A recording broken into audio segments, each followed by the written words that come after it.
Assalamualaikum warahmatullahi wabarakatuh. Halo semuanya, kembali lagi bersama saya Jinan M. Zanetin Said dengan NIM 2106105020116 dari kelas B. Di video kali ini, saya akan menjelaskan mengenai hak atas kekayaan intelektual atau HAKI. Hak atas kekayaan intelektual adalah adanya suatu kreasi atau creation. Kreasi ini mungkin dalam bidang kesenian atau art, bidang industri, ilmu pengetahuan, ataupun kombinasi dari ketiganya. Oleh karena itu, apabila seseorang ingin hak kekayaan intelektualnya mendapat perlakuan khusus atau tepat dilindungi oleh hukum, harus mengikuti prosedur tertentu yang ditetapkan oleh negara.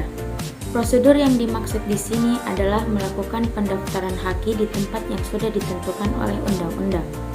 Perlunya melakukan pendaftaran tersebut mengingat di era globalisasi ini arus informasi datang begitu cepat, bahkan hampir tidak ada batas antar negara atau borderless state.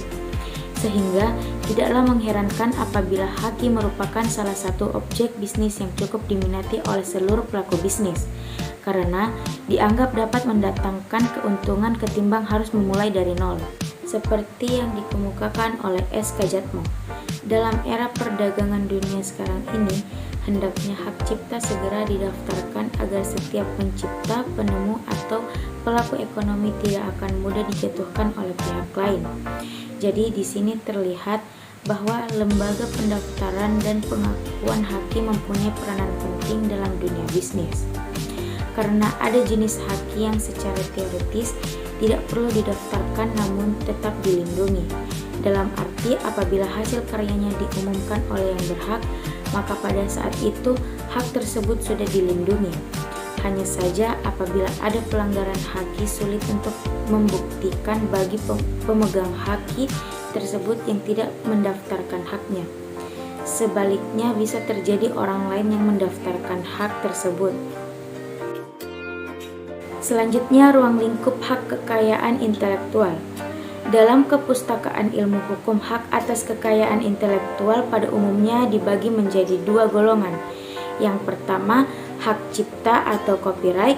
Kedua, hak atas kekayaan industri atau industrial property yang terdiri dari hak paten atau paten, hak merek atau trademark, hak produk industri atau industrial design, atau penanggulangan praktik persaingan curang atau repression of unfair competition practice. Di dalam ketentuan Trade Related Aspects of Intellectual Property Rights atau TRIPS, HAKI dapat digolongkan dalam 8 golongan.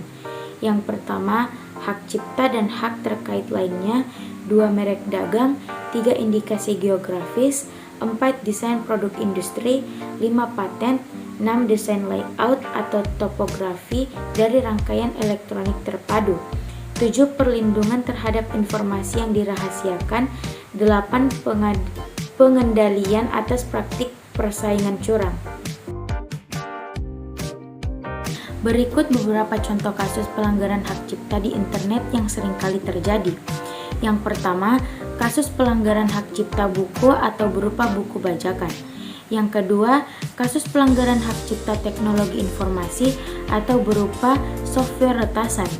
Yang ketiga, kasus pelanggaran hak cipta logo atau berupa penjiplakan logo.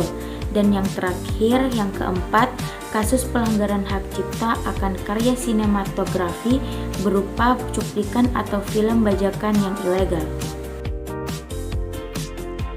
Kesimpulannya, di era globalisasi yang terjadi saat ini, setiap pelaku usaha di dalam bidang bisnis dan industri sebaiknya mendaftarkan HAKI demi untuk mendapatkan hak perlindungan atas karya yang telah diciptakannya.